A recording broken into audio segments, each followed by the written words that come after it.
Un progetto unico nel suo genere. L'Università di Padova avvia uno studio epidemiologico sui cittadini del cluster di Vo, anche con un secondo test campione. I risultati, che si avranno grazie agli abitanti che hanno accettato la proposta aderendo su base volontaria, serviranno dunque a definire i parametri numerici relativi ai numerosi aspetti dell'infezione. Abbiamo davanti un virus sconosciuto di cui non sappiamo la velocità di trasmissione, l'efficacia del contagio.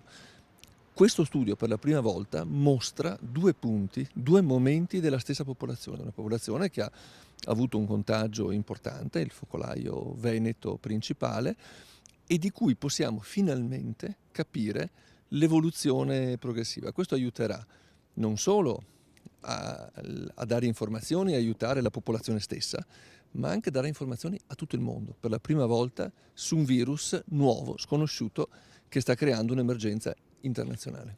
Quindi secondo lei quelli che saranno poi i risultati potranno essere presi in considerazione a livello nazionale e oltre? Assolutamente sì, assolutamente sì. Questa è la prima volta che noi possiamo seguire il virus.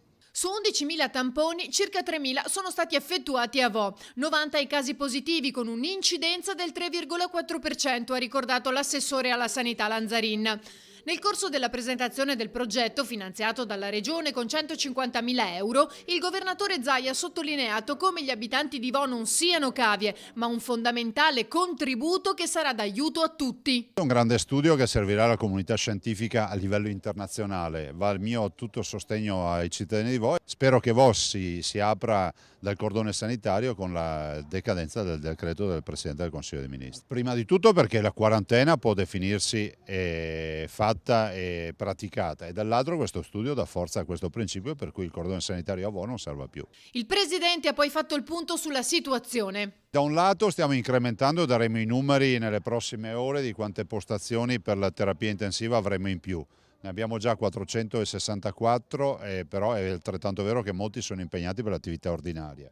Dall'altro voglio anche ricordare che è fondamentale che si metta mano alla norma e dia modo ai medici di poter operare anche se rappresentano dei contatti con persone positive. Non possiamo mettere a riposo, o meglio mettere in isolamento fiduciario medici per 14 giorni.